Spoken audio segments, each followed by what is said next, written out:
Ladies and gentlemen, welcome to the Untapped Podcast. My name is Jacob Gabel. And my name is Jacob Wurtz. Guys, welcome to episode 209.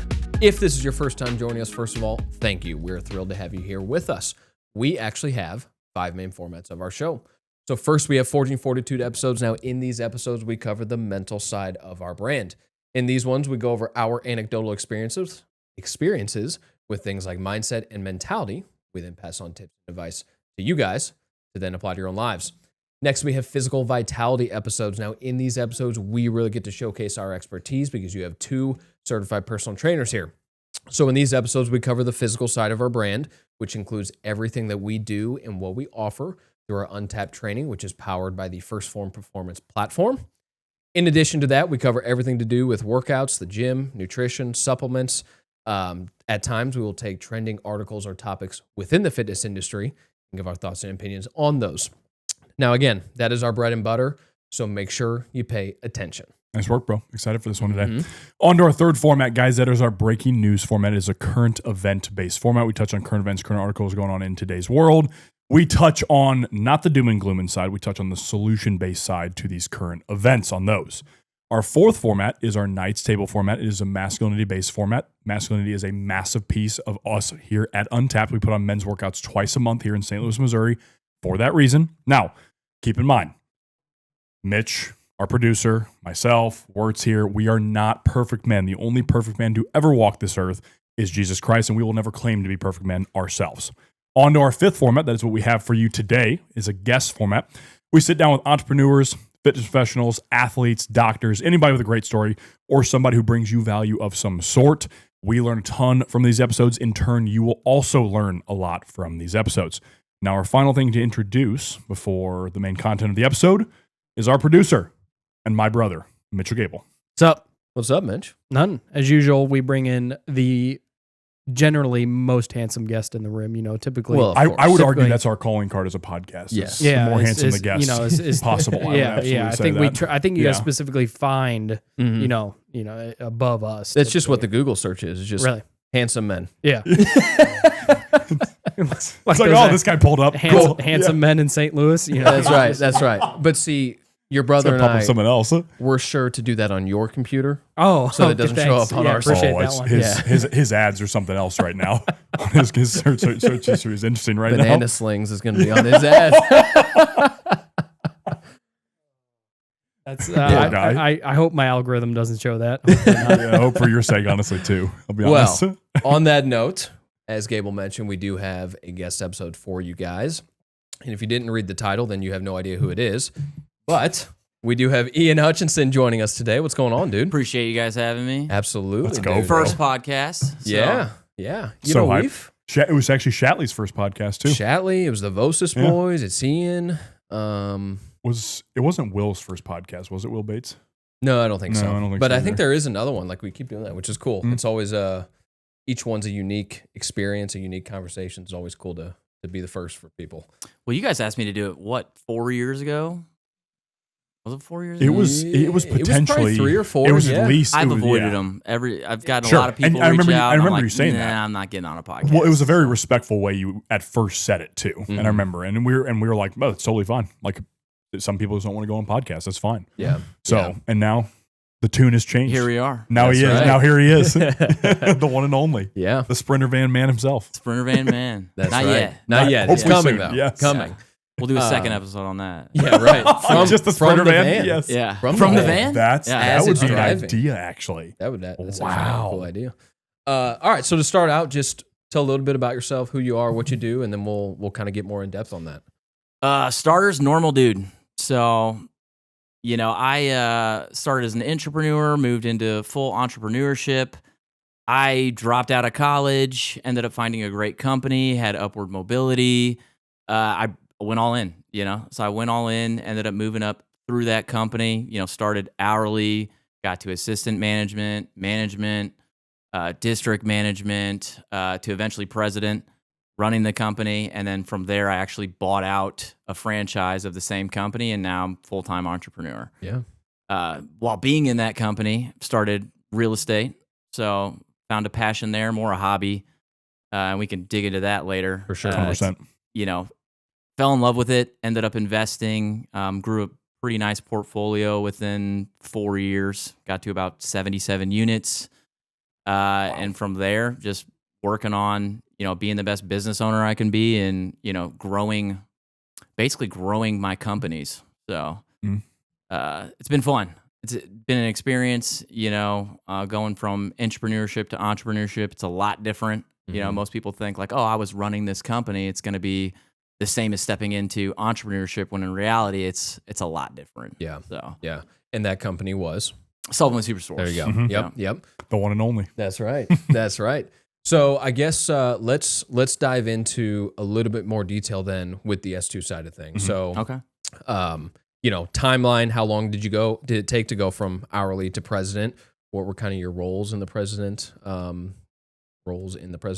That doesn't really make a lot of sense, but position, the president position, let's say that. And then now, how does that really differ on the franchise side? Right. Okay. So started hourly. Obviously, I was still in college. Actually, I started as a customer, if you want to go back to that. Okay. So I got my 100%, first experience as a customer. My brother actually worked at Supplement Superstores. Interesting. And I remember him bringing home Formula One watermelon protein. And I ended up trying No it. kidding. And I was like, this shit is awesome. Where did you get this? And he's like, dude, I work at S2. Come see me. I ended up going in there and instantly fell in love with the experience, where it's like the staff was all in shape, super jacked, knowledgeable. I was 130 pounds when I started. So my main goal at the kidding. time was just to get bigger for basketball. Like, that was my obsession at the time for some reason. And you were how old at this time? 18, That's sophomore year in awesome, high dude. school. Wow. Nah, probably like 16. Yeah. Yeah. That's insane, dude. Yeah. I didn't know you would come from 130 pounds like that, Oh, I was honestly. tiny. Yeah. Yeah. Because I came from the skinny side as well, so to speak, the malnourished side. I call Yeah, it myself. I call it that for sure. The twink side, or that's another Yeah. word for it too. So that's awesome. I had no idea you even started at that point, dude. Yeah, I was, and the goal was just to get bigger for basketball. Sure. Right. And I ended up falling in love with fitness. A lot of people don't know this about me, but I was a shithead in high school, right? So I think I had a DUI at 16. So I had a DUI, got my license taken away, ended up getting cut from the basketball team my senior year. So I was trying to get rid of my suspensions. I ended up doing cross country for a year. And of course, I'm sorry. athletic great response. They knew too. The athletic director pulled me in an office and he was like, so cross country. And I was like, yeah, I just fell in love with running. And he's like, I know you're trying to get rid of your suspensions so you don't have to miss any basketball games. And I'm like, you can think that, but you'll see me running every day. Which I didn't. Long story short, I didn't. No, there was a big bush on the corner at the high school. What I would do is sprint out in front of everybody, hop in the bush, wait for everyone to pass, go back to the weight room and lift weights. And that was working for me for a long time until a meet actually came up and I finished dead last. And of course, the coach is like, how are you the first one back from running, but you're finishing dead last? So that didn't work out long. The coach starts doing the math real quick in his head, and he's like, Yeah, I had okay. I had friends pick me up too. I'd be like, dude, I'm dying 3 miles in. I'm not running 6. Come pick me up. So, yeah, long story short, I was a shithead. So I got my first DUI when I was 16, totaled a car, got in a lot of trouble from that. But, that's kind of what I liked about S2. I started as a customer, loved the environment, and I ended up getting hired there because, I was a good fit. I was basically bringing in other friends. I was in love with fitness. During college, all I thought about was fitness and nutrition. I was doing bodybuilding, so I did my first show in 2011. Oh yeah. And my second show in 2014, which I ended up getting hired in 2013. So that's when I actually started at S2. And of course, I wanted to be a professional bodybuilder. My main goal was to get sponsored by First Form and be like an athlete, and be, big on social media and represent their brand. And that just seemed like the best route for me at the time. I really didn't have a ton of ambitious goals for myself. Sure. College just wasn't working out. I wasn't interested in any type of college classes. I had a 2.0 or 2.3 GPA in high school and got a 21 on my ACT. So college was not looking very promising. Sure. You know, I couldn't go to a super nice school. My sister was already going to U of I. My parents didn't make a lot of money, so it's like she was kind of the golden child when it came to academics. Yeah. My dad was like, "You're going to SWIC," and I was like, "Sweet, I'll go to Cool. SWIC." So It's like, because U of I is top tier school in that scenario too, and it's like then Yeah. you're there comparing in that scenario her to you, and it's like, well, I'm not going to U of I. Yeah. You know what I mean? No, my dad told me that from the jump. He's like, "You're going to a junior college. Your sister's the one that got good grades in school, proved Right. herself. We're spending money on her going to college." And I was like, totally understandable. Ended up going to SWIC, and then when I got hired at S2, fell in love with it pretty quick because it was a cool environment. You know, it's everybody there was trying to better themselves. It was all about fitness, nutrition. I loved learning. You know, always be learning was a core value. So I was constantly researching supplements, different nutrition plans, diets that were out there, fasting, like anything you can think of. I was digging in deep with it. Like I'm the type of person, I get hyper fixated on education. So once I get into something, I will read unlimited books and retain all of that knowledge. Yeah. Right. So And skill. that's what's funny though, because compared to college, you didn't find anything that you could have hyperfixated on, but then all of a sudden you find S2 and now you're hyperfixating on it. And so Yeah. you still end up being an educated person at the same time too, you know, which is interesting. yeah, S2 completely changed my life because before going into that company, I had no self-confidence. I was told I was stupid my whole life. So I believed I was stupid. I was like, I am not going to amount to anything. You know, I might be a personal trainer. I might work at this company because I didn't know I wanted to make S2 a career when I first joined it. It was just a cool environment. And I was still trying to, you know, appease my parents where it's like, they want me to get a college degree. So I'm going to go to school and I'm going to get this degree. And found out really quick I was not getting a degree. So, you know, being in S2, I started at the Shiloh store getting probably 20 hours a week. They had just opened Edwardsville. So I was driving, you know, 45 minutes from Mascoutah to Edwardsville just to pick up hours because I was like, man, this is cool. Let me work more hours to see if I can kind of get noticed and, you know, move up to assistant management because that was the goal at the time. I was like, man, I want to get into assistant management because, you know, all the managers were doing super cool stuff, going to campouts, cool trips, and I wanted to be a part of that. So I was like, the first step in this is let me get to assistant management and kind of see if I can work my way up from here. You know, I excelled very quick when I first started, just because I really loved helping people. So just talking to people and actually getting them fitness results, I was passionate about. So it wasn't hard to excel at first at the job. Very immature though. You know, I was still not bought in, partying. You know, I would show up to work hungover. I almost got fired 3 different times. I had to have multiple sit downs where they're like, you know, we're thinking about letting this guy go. And my manager would sit down, talk with me, and, you know, I got off the hook, you know, where it's like, yeah, I'll change my actions. Yeah.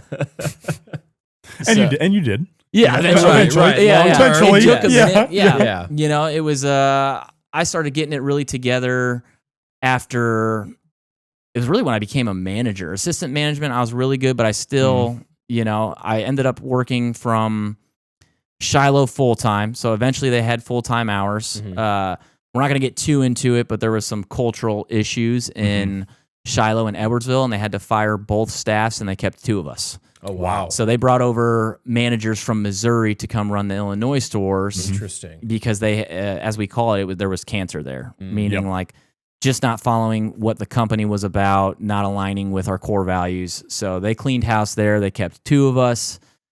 You know, I guess I made the cut of like, okay, this guy's, maybe he's not a cancer. We'll keep him around. He's a good employee. Yeah. But still got in a lot of trouble. You know, I was a young kid, 20 years old. So I hadn't matured yet. I was still snorting pre-workout off the back of tables in the back, you know. Like we did, you would be surprised at the shit that goes on in the back when your manager's not there. You know? That's why I have Still cameras. doing that too? Yeah. Sorting it off the table now? I know or? exactly what these guys do. No, I mean you. No. We gave that up after a while. That was like us when we tried to. There was this 400 milligram pre-workout we were using. We used to dry scoop it just right away. That was Every as day. close as we got to snorting. Yes. And it felt like we were basically snorting it without how hard it hit us at that point. That was about 3 months and we stopped doing that. Because it was just not a long-term play with Crazy pre-workout. product. Let's just say that. Yeah. Some crazy lifts though we had. Oh, great lifts. There's no doubt about that. Yeah, no doubt. Have you tried snorting it? No, Never. I can confidently Hits say you a no. little harder. Yeah, I've done smelling salts. About the closest I've gotten. yeah, right. Would not recommend. Okay, Yeah. Okay, cool. I will not do it then. Awesome. But I saw potential in the company. Also, just not being college going well, I was like, okay, so I need to get my shit together and start to pursue this as a career. And I had a good district manager at the time too. He's actually a great friend of mine now. He's had a huge impact on my life. I didn't notice it at first until he kind of left the picture, which we can get into that, here in a second. But he kind of told me, he was like, hey, dude, do you want to pursue a career in bodybuilding, or do you want to start stepping up, taking this more serious and create a career here? Because there is careers here for people. We are going to grow. And over time, I excelled at Shiloh, got in a little bit of trouble again, and they're like, we're going to, basically my options were to move to Missouri, where I was like, I need to get out of my hometown. I need to get out of this environment. I need to be somewhere brand new where there's no distractions. So I started taking the Metro Link to Brentwood. Okay. So, because did not like driving, it gave me anxiety. Sure. Ended up working at Brentwood for, I want to say, about a year. So this was 2000 and started in 13, worked at Shiloh and Edwardsville until about 14, worked at Brentwood as an assistant manager. Our whole team there excelled. And I finally got my opportunity at Florissant. Okay. So they sent me out to Florissant again. I know absolutely nobody in this area. Sure. Not familiar with the area. And at the time, that store was, everyone made excuses there. It was, there's not enough gyms there. The clientele's a little bit different. Every excuse you could think of in the book, where it was like, I was actually, honestly, when I went out there, I was like, crap, man, like everyone has not been successful at this store. Like I'm going to get stuck out here and fail. Yeah. And after a while I switched my mindset where I'm like, okay, your options are fail or make it happen. And, we just got out in the community. I literally was going to 100-person boot camps, only dude there, having fun with the ladies. They loved me. Yep. They So I ended up doing that, meeting a ton of trainers out there and just really building relationships. And I actually learned that from my manager at Shiloh. To this day, I got to give that guy credit. His name was Dave Watts, but he was the best networker I have ever seen.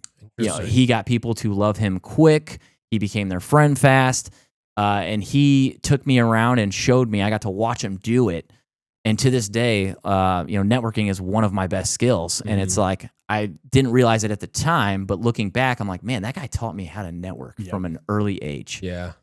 And that's what we did at S2 too. That you did, business to business, where you had to go in cold to a business, tell them about yourself, basically sell yourself. Like, hey, come see me. I will get you results. And like, it's awkward at first, my first interaction was Dave took me to a Victoria's Secret.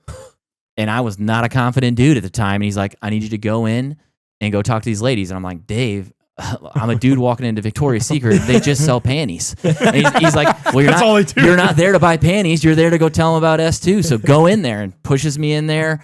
Of course, I butcher it. I'm talking to these attractive females. But after that one, it's like everything else was easy. Yeah. Oh, yeah. So that's what I do now. And he probably purposely did that too, I'd imagine. 100%. It's like, this is going to be a weird situation for you to go into, but Ian's going to learn. Possible. Yeah. And lo and behold. And that's what I do. The same thing. I'll take the dude straight to a Victoria's Secret or a Hooters. I'll make him talk to the waitress. Yeah. You gotta. I mean, how weird that's weird, but also at the same time, like, what better way to break nervousness than that right there? Yeah. Exactly. Yeah. Everything else after that, easy. You know. So, ended up going to Florissant, and to this day, we had the best staff out there we ever had. Like, everybody who was at that staff is now in a higher role somewhere within First Form or S2. That's awesome. Andrew Lynn's running, our whole education department, customer service. John Taylor, he's excelling on the app team. Awesome. Yeah. Austin Davis, he's running a department over at the app team at First Form. So it's like, and you guys had a squad. Seriously. Yes. Yeah. And we were all little kids just figuring it out. That's awesome. That was the coolest part. Yeah. Because at that time at Florissant, you would have been what, probably 22, 23? Yeah, I think I was 24, 24? 24. Okay, gotcha. Yeah. And that's when I really started to have more confidence in myself. Because after that, I had that momentum. I was like, you know what, dude? Like, you're not dumb. Mm-hmm. You're excelling here. You need to gun towards a higher career position. And I always stayed positive because, at the time we had one DM and then they had an assistant DM, and the assistant DM ended up going to Kansas City to franchise. That's Kyle, who's actually the president of the company now. Kidding. Yeah. Okay. Yeah. Mhm. So he was my boss for a little bit, and I got to learn from him. But after he left, there was a lot of negativity of like, they're not going to refill that position. And I'd only been in management now for a couple of months, where it's like, I noticed in the room, guys thought the position wasn't getting filled. And in my head, I'm like, this gives me time.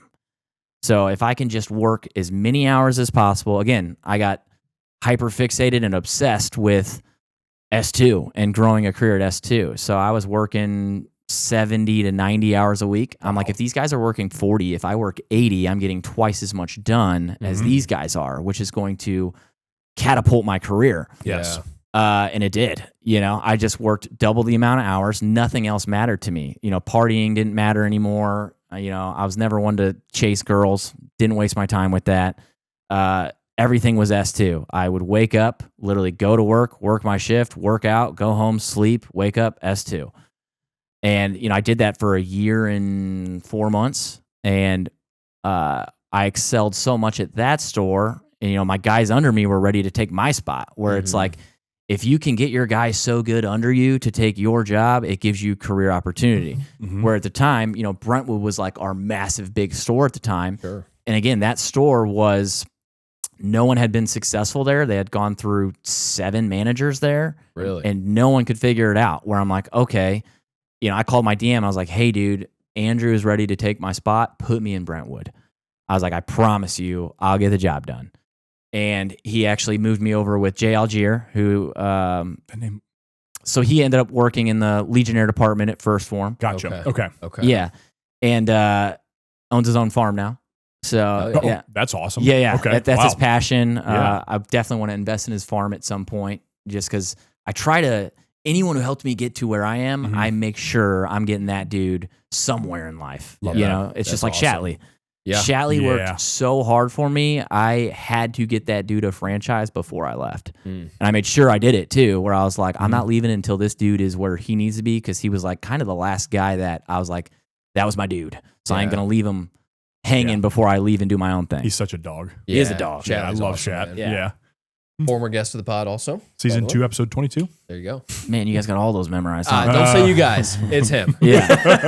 He can admit that. Rain for sure. Man. Rain Man sure. over here. Dude, actually, so on that note, what you were talking about as being 24 and working the 79 to 90 hour weeks. So our last guests were the Vosis boys. I don't know if you saw that at all. Love those dudes. They're awesome. Yeah. Awesome guys. We had them on for They 2. talked about you very highly. Yeah, they talked very On the highly pod, about too. you, about meeting you at Union Station, I believe it was. I Yeah. think that's what the story was. Yeah. Yeah.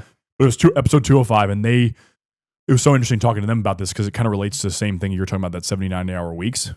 It's when you're young, you don't have attachments at that point in time. So it should be the time you go and work 100%. those type of weeks and go balls to the wall at that point in time, so to speak. Yeah. Because, and that's what we talked about with them. They were like, in their scenario at 19, they have nothing to lose.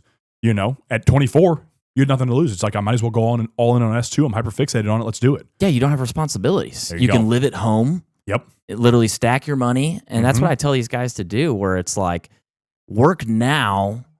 And by the time you're 30, you'll have something built to where you can start to enjoy life rather than trying to enjoy life. And I do believe you need to enjoy life while you go through this process, but you get what I mean. It's know like, exactly what you don't Yeah. need to go out and party every weekend and go Yes. traveling a ton. It's like, focus on your career, get to a point in your life where you have an established career, and then go have some fun. Yes. And it's going to be a lot more fun because you're going to have more money and you'll be able to take more time off. It's less Exactly. stress. Yeah.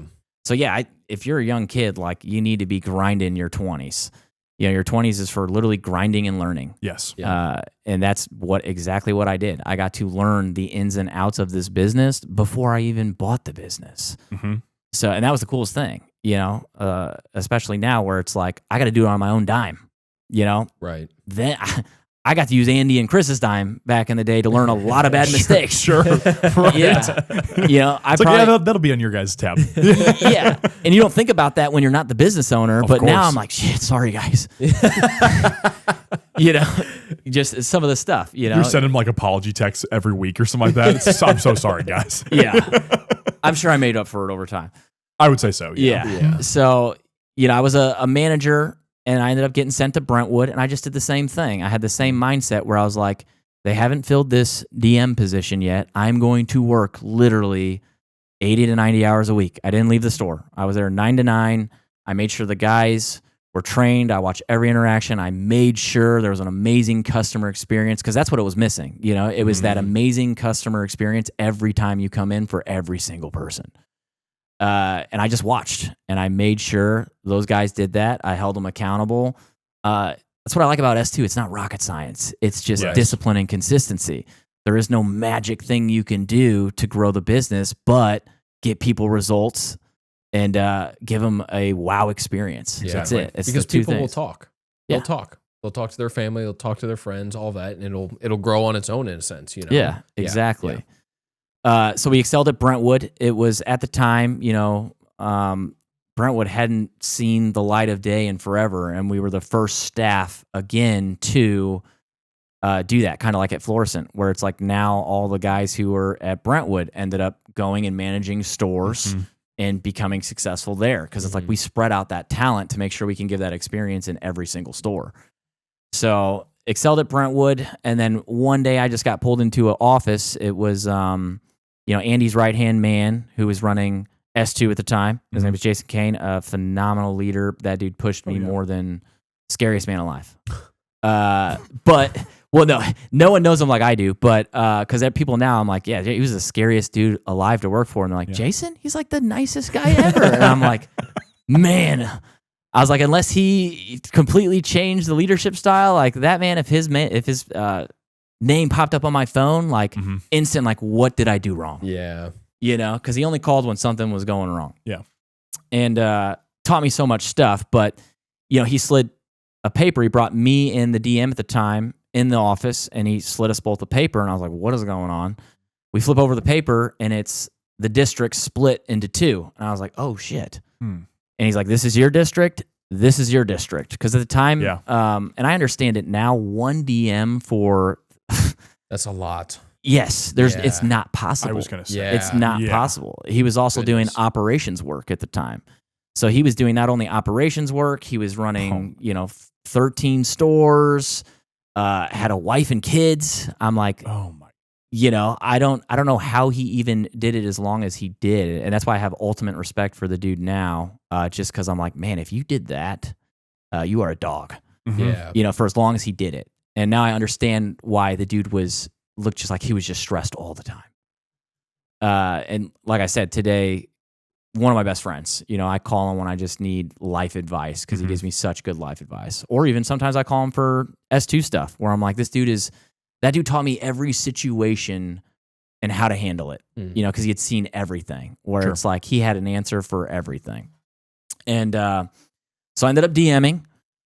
That was, I kind of took the back seat where I got to watch Mike do his thing. And then, 2020 hit and First Form was growing like crazy. And they're like, Mike had a lot more kids at the time. And they're like, we need to put him into more of an office role. Because, working the stores is you're popping around. I don't say it's a young man's game, but it gets a little bit harder when you start to get kids involved and a wife. And so, Mike moved over to customer service. I took over as like the head DM basically.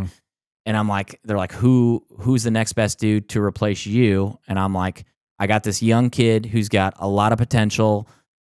He needs a lot of work, but he's a hard worker. And I can't teach someone hard work. Right. So it's like, I'll always take the dude who is just working extremely hard over the super talented dude who's not putting in the work. There you go. Because I know I can develop somebody.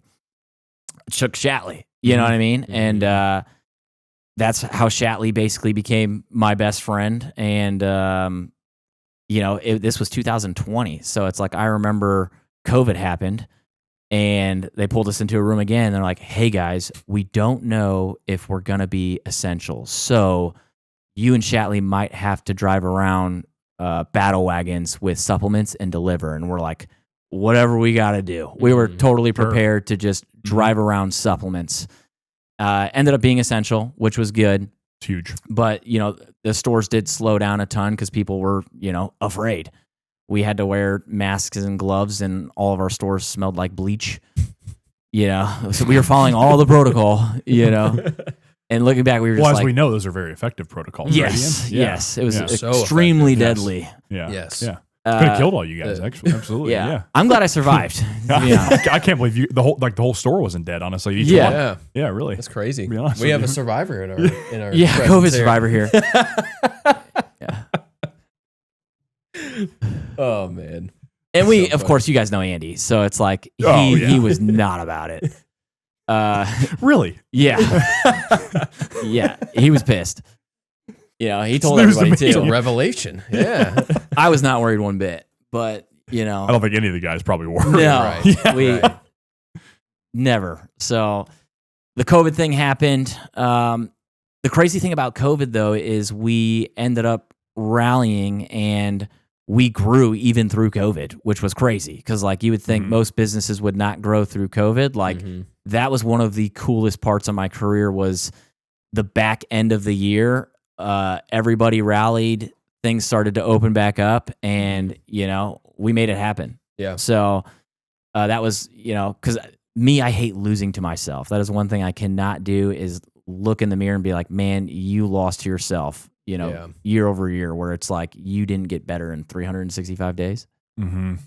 So did that for a while, DM'd with Shatley, and then we decided we wanted to start expanding franchising again. So it was like they needed someone to kind of spearhead franchising. So we brought Wes, and this is another really talented dude. He is that guy that has kids and a wife and somehow manages to make it all happen. He's just very efficient with his time.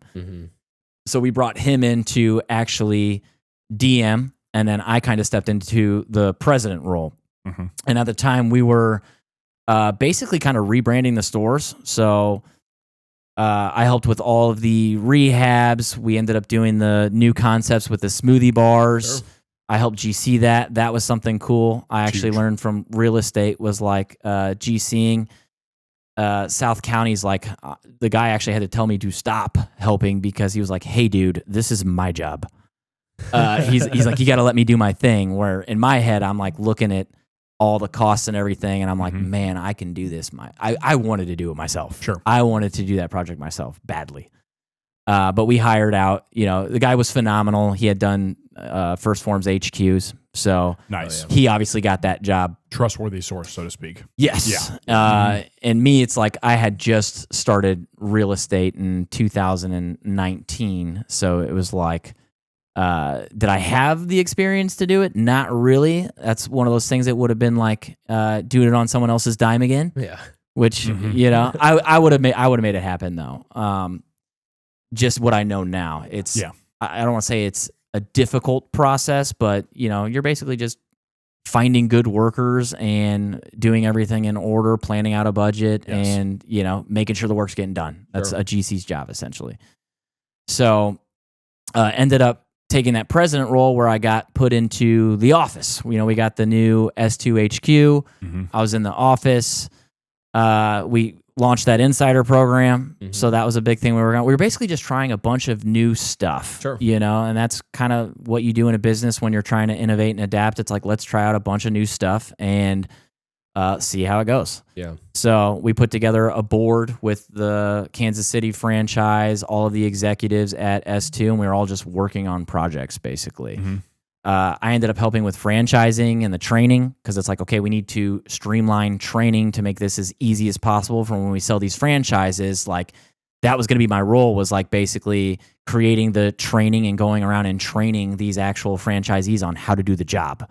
Yep. And so I basically had gone from in the stores, human connection, building relationships, networking, to office job, where it's like, I told myself when I joined S2, the reason I loved it was I didn't want to work in an office ever, and somehow ended up in an office, which not complaining about it Again, right. Yeah. but that just wasn't my thing, and I honestly got to a point where I don't want to say I didn't enjoy the job anymore, but it wasn't what I was passionate about. I had to keep constantly reminding myself of the big picture vision. And it's like, hey, dude, you're in this spot now and your responsibility is to push the company forward. So you have to get this stuff done.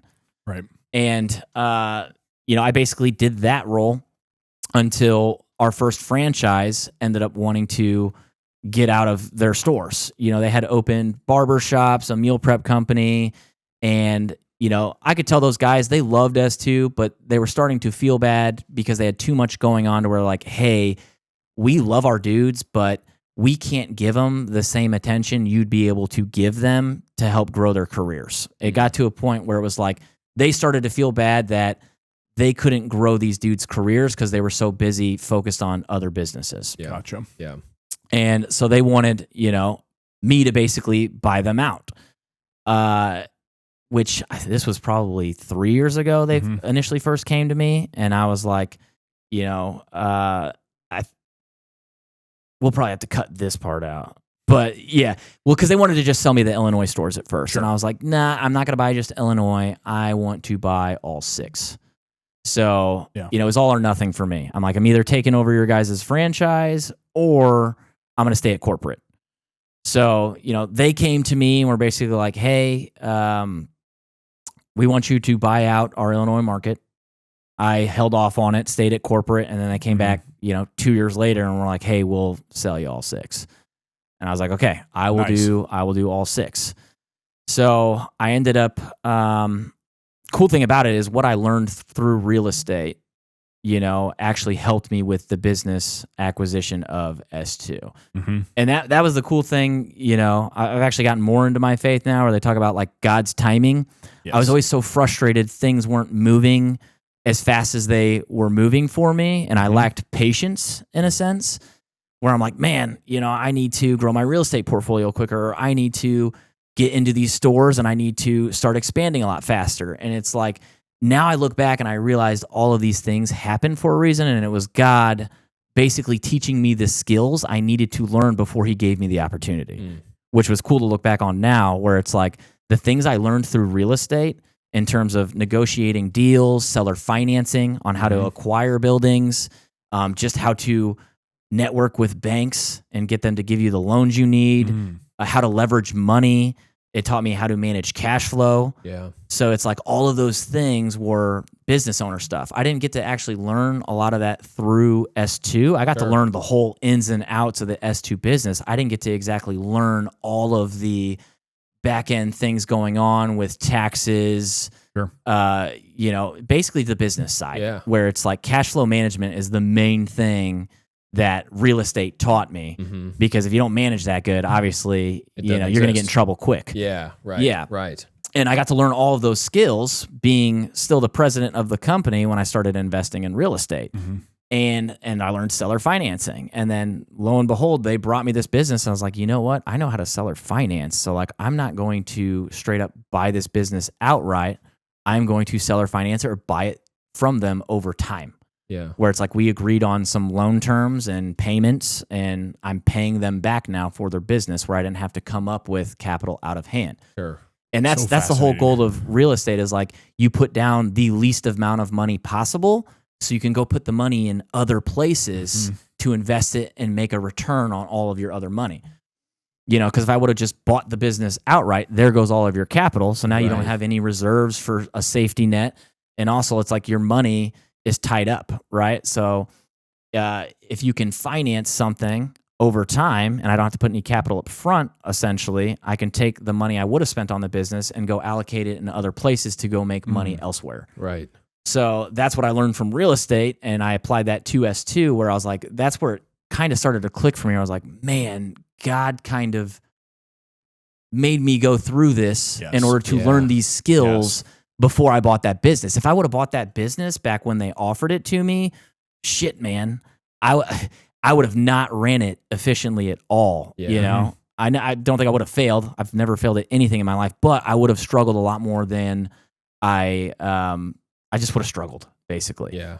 But learning all that stuff, I hopped into this business now, and now I know how to. I've already ran S2s, right? So I know how to run the business, and now I know cash flow management, and those are the two things you basically need. I got a ton of tax knowledge from real estate too, where it's like I know how to avoid taxes, basically for the business I own now, where it's like I can now strategically take profits and expand the company. Where it's like if I wouldn't have learned all of that stuff, I wouldn't have been able to grow as quick. Where it's like now I'm in a position, all I need now is employees and to develop them and have them ready to go, and I can expand the business because I know how to leverage money and basically, float capital. Right. Yeah. And because you're so good at developing people, the businesses, the individual stores will just carry themselves in a way, and you won't have to be constantly worried that one of those might fail or these two might fail or whatever. You can have faith that, okay, I'm putting the right people in the right positions.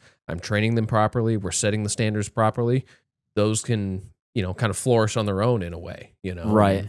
And then you can worry about all these different avenues that you're talking about. Yeah. Well, that's been the hardest part of transitioning from intrapreneur to entrepreneur, where it's like I had one focus at corporate. That was painting the vision, developing talent, and just making sure the guys were giving a great customer experience, and then working on franchise stuff. Sure. Where it was, and from there, hopping to this now, I'm back to ground floor. We're a smaller company, so I'm wearing all hats. Yeah. And that is one thing I took for granted at corporate was the team I really had and how beneficial all of them were. Yeah. Every single piece of it, where it's like our Tyler Fox, our operations manager, he's actually does all of our marketing. He kind of runs the back end of S2. Yeah. That guy did so much stuff. You had Andrew Lynn, who helped with education, other operation stuff, even down to the warehouse guys, where it's like, I drive to corporate and I have to pack my own truck, and load it up with energy drinks and drive them out just to save money on freight costs. And I'm like, shit, dude, those warehouse guys, like me having to do that is like, they do it every day. Yes. Right. And I'm like, these dudes are so valuable. So it's like going from an already built out company with all the positions in play and systems to ground floor, where it's I now have to essentially create those positions to help me to where I can focus on casting the vision and expanding the company. I'm still in a spot where it's like I'm doing payroll and operations manager work. I finally gave some of that away, but there's a million other things I still need to delegate and basically get off my plate so I can focus on just being a visionary and expanding the company. Yeah. And that's been the hardest thing, is going from having all of that solid team helping me with everything, where it's like, oh, I need to take care of this. Boom. I got Tyler Fox for this. I got Andrew for this. I got Wes. I got Jordan. You can just give stuff to your DMs. It's like, I have none of that now. So going back to wearing all hats on top of, being ground floor, I'm still in the stores helping guys with interactions, customer experience. So doing that job on top of being a business owner is extremely hard, where it's like your focus is just in a million different places. Because I got to watch everything. I got to watch everything going on in the business, and trying to do that while still just doing S2 has been extremely difficult. Yeah. And I'm grateful for it, though. That was another thing kind of getting into my faith. It's like I was at a point at corporate where I was like, man, I can't see myself doing this forever. Like I was not happy where I was at. I always ask myself, I'm like, what could you do as a full-time entrepreneur? That was something I always ask myself every day, where it's like, I knew deep down I wanted to be an entrepreneur. Yeah, and it was like, being an entrepreneur was great. I learned everything I needed to learn through that business, but it was time for me to take that leap and basically experience this. And it's been the most humbling experience ever, where it's, I'm not going to lie. Like when I was in that position, I chased money. Up until that. That's what fueled me for the longest time. That's what motivated me through my entire career at S2, was like, man, I saw what Andy did, what he created. I saw his cars. I got really into cars. I'm like, I need an exotic car. You know, I was like, I have to get this. Yeah. And it's like, I ended up making that happen. Yep. You know, I ended up, you know, investing in real estate, taking my money from S2, investing in real estate, taking that passive income. And I ended up getting, you know, it started with like a C8. And then a couple years later, it was a 720S. And then it was a 750. And, you know, I got to experience driving an exotic car. And what I realized is, not that fulfilling. It was cool, but like there was still something missing there. You know what I mean? Where I'm like, man, I got everything I wanted in life. I could buy whatever house I want right now. I can have whatever car I want right now, and I'm still unhappy. So like, what is going on? You know? And I had to like dig inward there for a second to like ask myself what I really wanted in life. And what I realize now is what gets me going in life is learning new things. I love constantly learning. And I just was at a place in corporate where I had reached the top and I needed like a new challenge and to learn new skills. Yeah. And that new skill was becoming a business owner. You know, that's the shit I have learned in the last, you know, I started in November of last year. So we're almost coming up on a year, but the stuff I have learned now being a business owner, it gets me excited every day again, because it's like, I'm messing things up. I'm making mistakes again. I'm learning from them, and I'm adapting, and I'm growing as a human. And that's the one thing. Before I bought out that business, I like prayed heavily. I was like, God, please give me something in my life that is going to challenge me, constantly make me learn more and develop as a human. I'm like, I want to be a better person, and I want to develop as a human, because I was at that point at corporate where I was like, again, chasing worldly things or just material things. I was living to basically make money and buy cars, you know, and then jumping into this business, it's like, I got people to pay, you know what I mean? People are relying on me to basically grow careers for them, where it's like, I am now shifted from, I'm not focused on myself. You know, I got that business and it's like, the cars didn't mean anything anymore. I sold the cars. I'm reinvesting in the people, you know, where it's like I have a dude who is a class or two away from a master's degree. He's like, I ain't going back. I'm working for you. And I'm like, this guy just put all his eggs in my basket. So it's like, I have to make this happen. You have to honor that. Yes. And that is like, that's what gets me going now, is knowing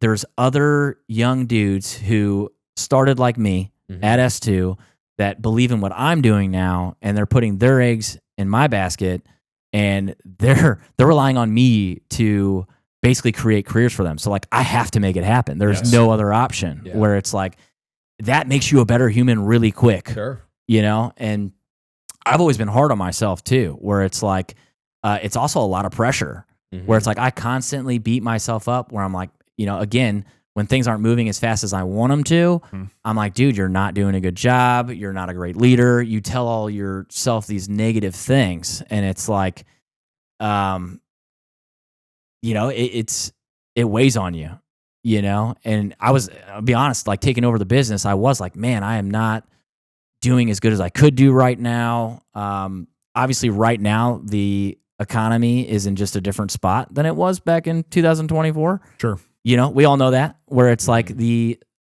industry right now, it's a little bit more rough to grow your stores. Yeah. And, you know, that is something that also, like, it kind of opened or gave me a new perspective, where it's like I was reading, you know, Job in the Bible, where it was like, that is exactly what needed to happen to me. Like, I needed humbled, and that is what God did to me through this process, where it was like, you no longer are focusing on yourself. You are focusing on other people. I'm going to show you what really matters in life. And it's like, I was obviously moved from St. Louis to Columbia to Illinois. I've been all over, right? So it's like, I've been driving around from Columbia in Missouri all the way back to Illinois. And just in that process, like, dude, I packed up all my shit and put it in a basement. Like, I sold all my cars. I own nothing. I have nothing. I have my dog, which he's a stud. Coolest part of entrepreneurship so far is like, I bring my dog with me every day into the store. You know, that's another thing that was weighing on me at corporate, where I was like, man, I worked long hours, got home to my dog. He like was so excited to see me. I was so tired. I may or may not have taken him on a walk that day. And it's like, after a certain point was like, dude, you are a shitty dog dad. Like for real. And like, if this is any, basically, you know, I just thought to myself, I'm like, if this is how I treat a dog, how would I treat a kid? You know, and that kind of weird on me too, where I'm like, dude, get your shit together. Mm-hmm. And, you know, basically learning that I don't need anything to be happy, where it's like, I've been traveling around, sleeping in the back of stores. I was telling you guys earlier, like I was literally showering in the back of the store some days, where I was getting in the mop bucket and like, like doing, you know, shampoo and soap in there. And just doing all of that, it's like, I'm still enjoying the process now, where it's like different things in life I'm just motivated for. Yeah. And it was cool to realize I didn't need exotic cars and fancy houses in order to feel fulfilled, where it's like, you know, I appreciate the things I appreciate in life right now is like going back and sleeping in a dark room with my own bed with a fan just blowing on my face. Like the days I get to go back to my actual apartment and sleep in my bed are like, I am so grateful. And that's another thing, dude. I did not do any type of gratitude. I was not grateful for things in my life. You know, I got that 720 McLaren and I was like, man, this is cool, but it's not a 750, you know? And it's like, come on, man. You know? And then I bought the 750 and then I was like, dude, this 750 is cool, but like, it's not a Senna. And I realized, like, looking back, it's like, you're always going to want more. It's never going to be enough. And that I was going to keep doing that trajectory and just living a miserable life chasing material things. And it's like switching to an entrepreneur. It's like, I just value so many different things now than I did. And that was the lesson that I prayed for. And now I realize that's what it taught me, you know, because I really reflected on it. I'm like, what has this taught me so far? And I'm like, holy shit, this is what I asked for. It's been some of the hardest times in my life hopping into this business and trying to make this happen. And it was all for that reason. And that's why I can wake up every day and, you know, it motivates me because I'm like, okay, I know what I need to do now. And it's invest in people, you know, it's build real deep connections with these guys and make sure I can teach them enough life lessons to where they can kind of create their own careers, where it's like, that's my goal with my company is I don't care if these guys end up putting their eggs in my basket or going somewhere else. I just want them to look back and be like, dude, I worked at Supplement Superstores and I had this boss. His name was Ian and he gave me these books and he taught me all this shit. And I am now extremely successful in life because this dude had that impact on my life. And I think that is the coolest thing. And to this day, I still have a couple of employees that have texted me years later and they're like, hey, dude, I just want to let you know, one of them's in medical sales now, absolutely dominating. He said, dude, I just want to let you know that working alongside of you and you teaching me how to network has absolutely helped me kill everybody at this job. He's like, no one can even compete with me because of the stuff I learned through S2. And that's cool to hear, where it's like, now it's full circle. Like, I am the dude who has young lost kids coming into a company. You know, when I joined again, I had, you know, a DUI. I had 2 DUIs, 2 underage drinking tickets, had no idea what I was doing with my life. And this company I joined starts to mold me, change my mindset, tell me I am capable of accomplishing things, that I'm not stupid, and that all I need to do is develop discipline and start reading and applying the things I read. And it's like, I did all of that and I made it happen, to where it's like, now I have the same type of, you know, young kid coming into my company. And it's like, I see a little bit of myself in all of these young kids. Yeah. So it's just getting them to understand the things I understand now. Right. Yeah. And it's like, and I get it too. Like, you still have those stubborn kids that I'm like, hey, dude, you need to read your books. And they're like, yeah, you need to fucking read books. And I'm like, I want to punch you because I was the same. We're fist fighting I right was here. the same kid where I was like, yeah, I need to read books. And it's like, because when they hear it from a boss, they're like, yeah, this boss is telling me to do this because he wants me to accomplish something for him. And it's like, no, dude, like, this is the stuff Andy taught me. I'm trying to pass to you. So if you apply this, like whether you stay with me or leave, you are going to be successful. And it's like, I try to pound that in their heads. And it's like, some of them listen, some of them don't, but it's the ones that do that I'm already starting to see the impact it is having on them. And I know some of these guys are going to be extremely successful because they're starting to develop that discipline. They're getting in the habits of reading books. They're dropping the video games. They're taking it seriously. They're starting to pursue a career. And it's like, now it's just on me. I have to create that career for them. Yeah. And that's my long-term goal with the company is like, I am getting older. So, you know, how much more juice do I have left in me to start new markets? It's like, we'll see. You know, I want to head outside of Chicago, and that's going to happen.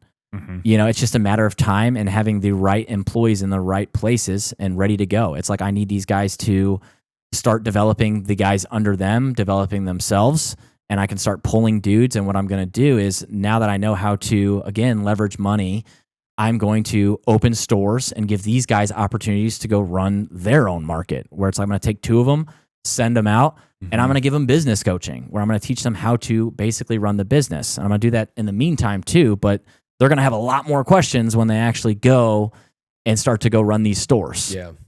And, you know, I want to make that happen. You know, I don't put timelines on anything because you just don't know what's going to happen. Sure. But I want to make that happen as soon as possible. Yeah. So, by the way, that prayer you were talking about, how you prayed, you know, God, you give me something that challenges me, makes me a better human being. That was a wake-up call for me as a believer too, because that's what prayer should look like as well. You know, it's not, hey, God, can you bless me with a new McLaren? yeah. You know, it's not that. You know, you were asking God, and you were talking about God's timing. You were using that timing.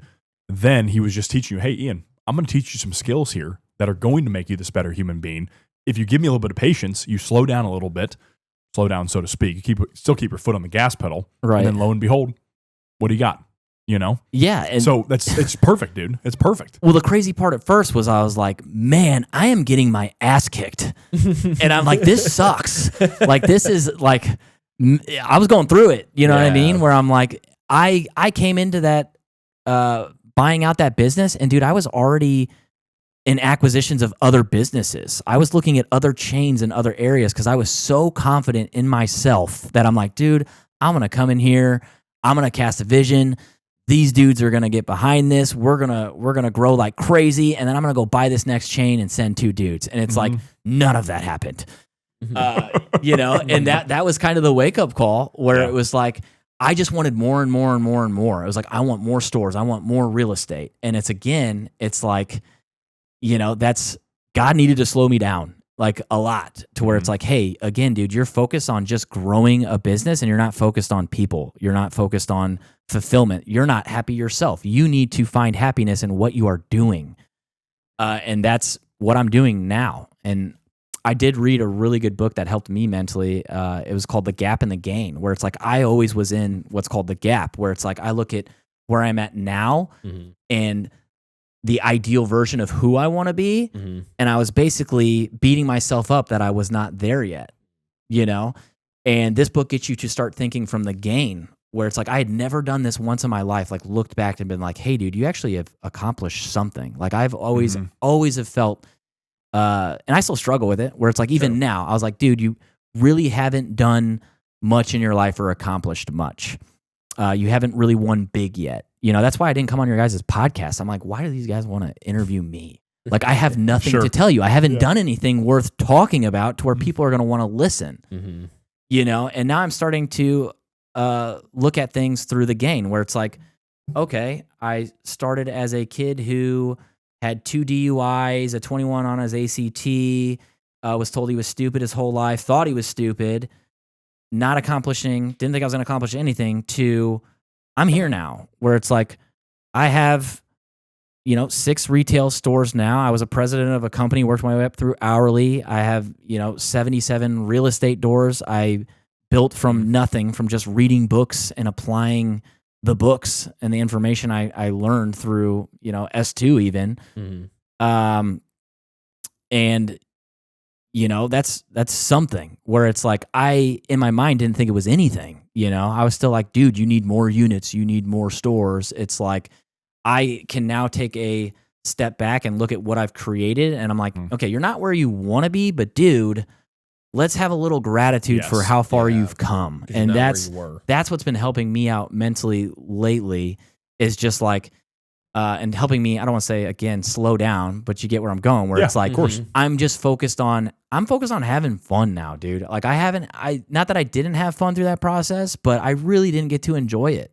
You know, I did not enjoy the process at all, Sure. you know, because I was just focused. Once you hit a goal, it's like, you already have your next goal in mind. So you never celebrated the win or got to like look back and be like, hey, dude, you accomplished your goal. Good job. It was like, no, finally I hit the goal. I was supposed to be here 6 months ago. So now I need to go for the next goal. And it's like, I'm glad I'm not living like that anymore, because it really was so empty. You know, I wasn't happy. Yeah.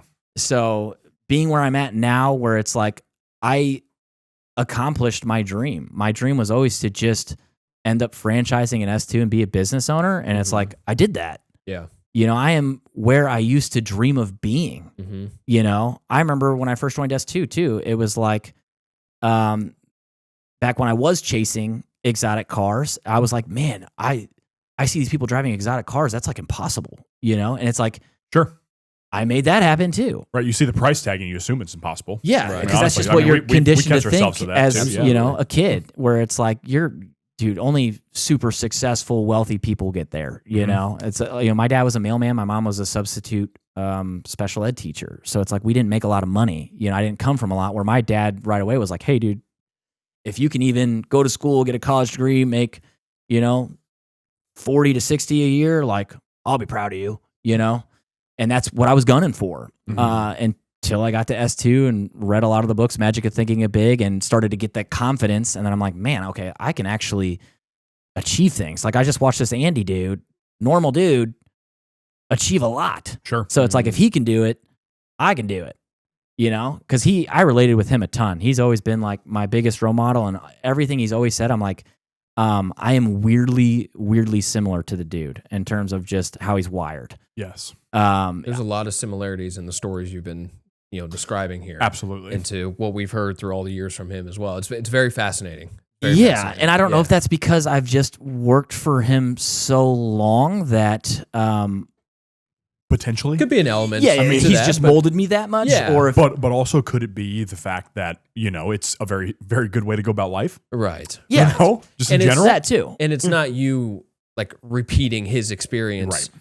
with your life. It's just you've taken similar paths, and he happened to be a part of that path for you, but it's still your path. It's still your story, and you're still writing that story. Right. You know, and That's what I'm most excited about now, is building this next, because I know I'm going to build some shit, right? I'm always confident in that. But this time it's different, because I'm building it for different reasons, where it's like, and I had a little lag period there where I was telling you guys, where it was like, you know, I needed to find what that was, because I was miserable, and I'm like, okay, I don't give a shit about exotic cars and money anymore. I just really don't. So it's like, what is the next thing that is going to drive me? And I almost was like, I don't say freaking out, but I was like, this is what fueled me the whole time. You know, that's what pushed me to prove people wrong, to basically let people know who, you know, told me I was going to be a bum, or who basically, you know, looked at me and were like, you're never going to do that. Yeah. Like, those were the people I was trying to prove wrong. And that's what fueled me the whole time. And it's like, now that I don't care about that stuff, like, what is going to fuel me? And I had that little limbo period where I was like, man, maybe I just don't got it anymore. Like, maybe, you know, after not wanting these things necessarily, and I still want those things, but I don't need them. Yeah. You know? Like, it's cool to drive a nice car, like, cool. It's but it's just cool. It's fun. You know? yeah, right. You know? Right. You can't, obviously you wouldn't deny that. Yeah. Right. You know, I've done you could do a lot of stupid shit in a McLaren and feel safe. For sure. That was the coolest part about it, because I am not a good driver at all. But you were talking about that earlier. Yeah, Dude, Metrolink. I've hit With Brentwood. so much shit in my truck already. I mean, I scraped the front of the Lambo. I popped the tire. Yeah, dude. I've luckily never ever hit anything in the McLaren, but my God.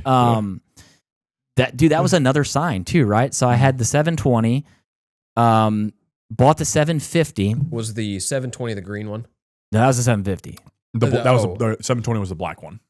Gotcha. Mhm. Okay. Yeah. Okay. Before the green. Right. Okay. But it wasn't good enough. I had to get the green Right. 750. Yep, right. And then I kind of came to my senses where I was like, I don't need this, and I sold it. And that's when I was like kind of getting into my faith. Kind of fell off my faith again, where it's like I started to go back into those bad patterns where I was like chasing things again. And I was like, I'm going to get a Lamborghini. I need that car back. Bought the Lamborghini. Within 45 minutes of having it, got pulled over by a cop. Mhm. He's like, you know why I stopped you? And I was like, speeding. And he's like, Let me guess, he's like, officer. yes, but also like, I've never seen one of these before. And I was like, cool, man. Like there was a car went past me that was like a SUV going faster than me. And I'm like, pull that dude over. You wanted to see the car though. And I usually get out of the tickets. That one I did not. So I got a ticket, drove the car out to Columbia, drove it for, a couple of days. On my way back to St. Louis, there is a massive, I don't even call it a pothole. It was a sinkhole outside of Warrington. It was a giant crater. Yeah. And I hit that shit, popped the tire, luckily made it back to St. Louis. So it's like, got the ticket, then popped the tire, then tried to pull the car out of HQ, and someone was parked right in the middle of the garage door. Yep. Had two first form guys direct me out, scraped the front of the actual bumper. And after that, I was like, you know what? Is this a sign Yeah. that I need to get rid of this thing again? Is this again like God telling me, you know what? You're going to total it next time you drive it, so you may as well just sell it. Sold the Lambo too. Yeah. Because I was just like, okay, I need to get fully focused on just what I told myself I was going to get deeper into my faith and like build a business through purpose, not through basically chasing worldly things this time. Do you regret chasing those things at all? No, I think everybody should. Okay. To be honest with you, I think young kids should want nice, and I still think people should want nice stuff. I think those things you should want, and I think it does motivate a younger kid. Because it's hard to get a younger kid to motivate them through purpose, because it's just like they don't know what that is yet. They need life experience. I think everyone needs to experience. I think everyone should chase getting something nice material so they can get it to figure out it's not what they actually Not that big of a want. deal. Yeah. Right. And I think that's something you can tell people all you want. I actually have a guy where I kind of had a conversation with him about him. I said, hey, dude, I know you want this really nice car, but I'm telling you from experience, you're going to get this car and it's not going to motivate you anymore. Yeah. You're going to have fun with it for a while, and then you're going to want the next car. You need to find something deeper to motivate you. Yeah. And it's like, I can tell the dude that, not going to matter. Like, he needs to experience it himself Yes. to get the car and then be like, shit, dude, fuck, what is next? He needs to get kicked in the head a little bit along that process of chasing that vehicle, And so to speak. I think it has, chasing material things definitely have their place in motivating you to work. And I think I needed that. That's my 20s was for chasing the wrong things and, for the wrong reasons. It was basically, stuff I needed to deal with myself, where it was like just insecurities and stuff that had molded me through childhood. I don't want to get into like childhood trauma, because a lot of people use it as an excuse, but it was things that I was conditioned to do through the way I was raised. And that's, another reason too, I realized I needed to be an entrepreneur, where it's like, I love chaos. I just do. I love the real estate. That's what, where at corporate, where I was like, man, I'm doing this stuff. I need a hobby or something. Real estate is like constant chaos again, where it's like, I just enjoy fixing things. Right. So I like when shit is a mess and it's on me to go in and get the project done and fix it. Right. And that's all real estate is. That is what business is, where it's constantly, there is some shit going on. Either someone's calling you, there's problems.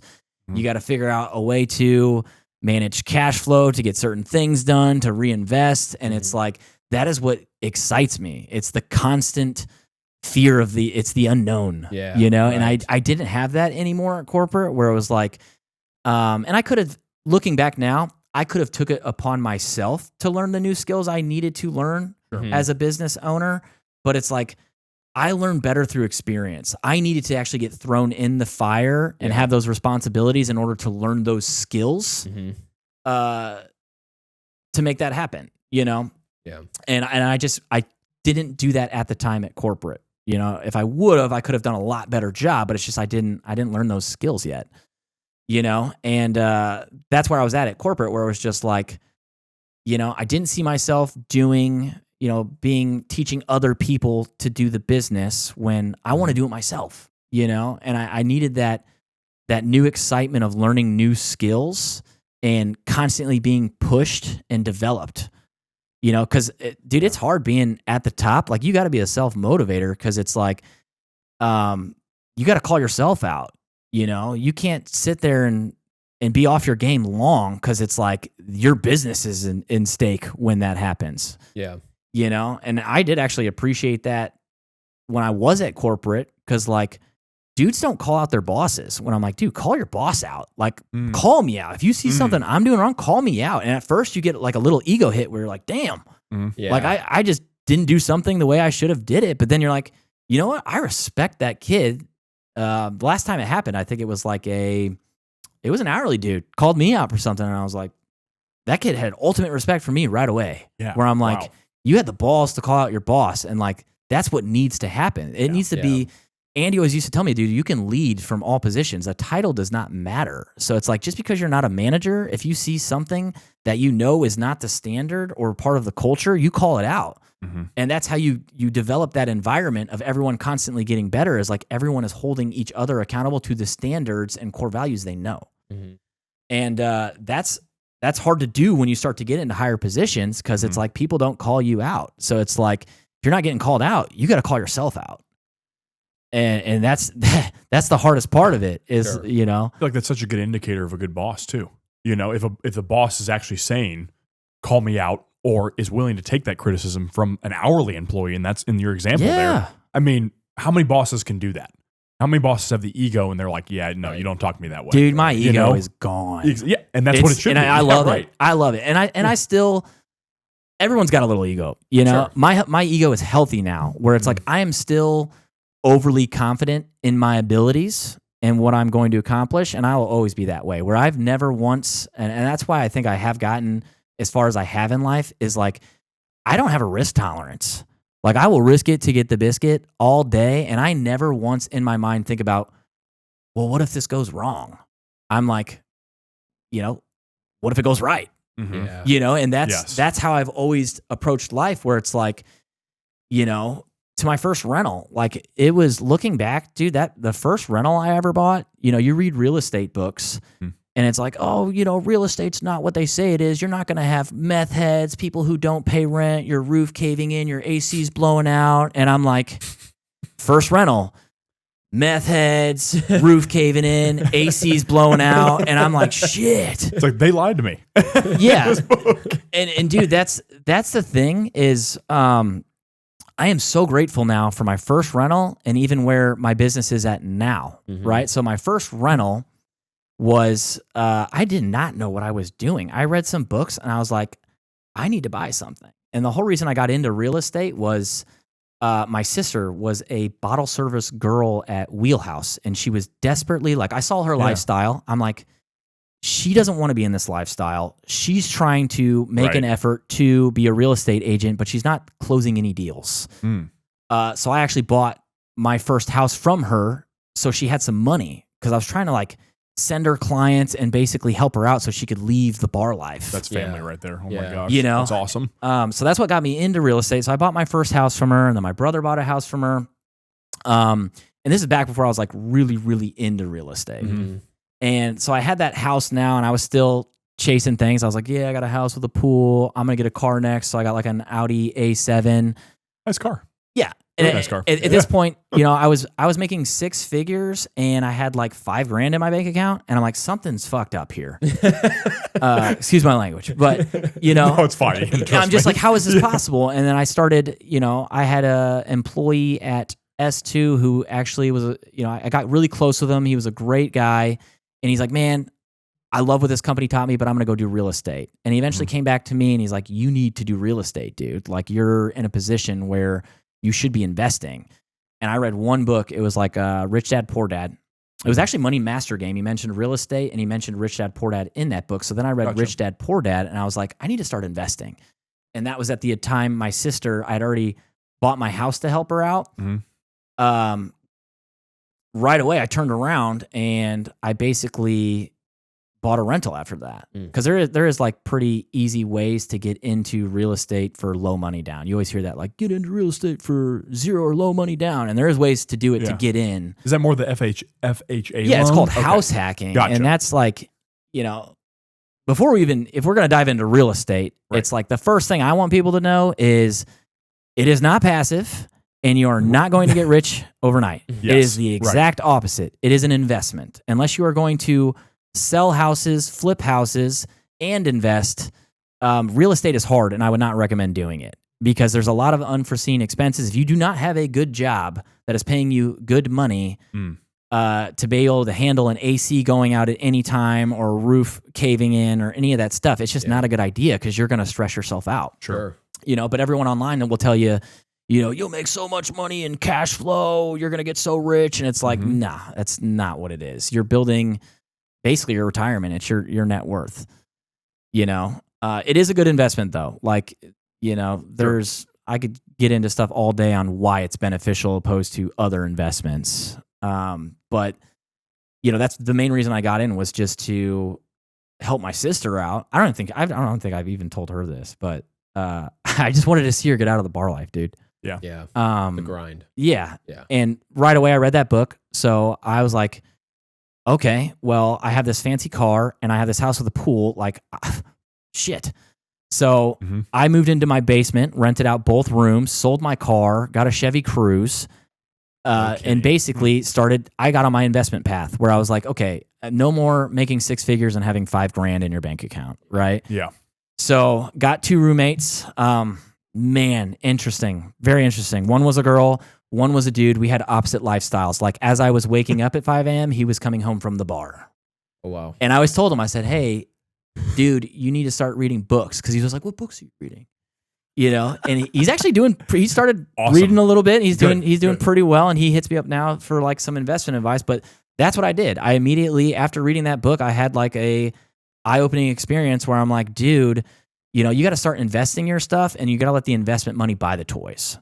So I got into building wealth, and, I had that first rental. Basically I put down 3.5%. So that's what you do. You can buy 4 doors and under for 3.5 down. So I put like $7,000 into that building basically just to buy it, which it was, I bought it for $200, it was a 4-family and, didn't know what I was doing,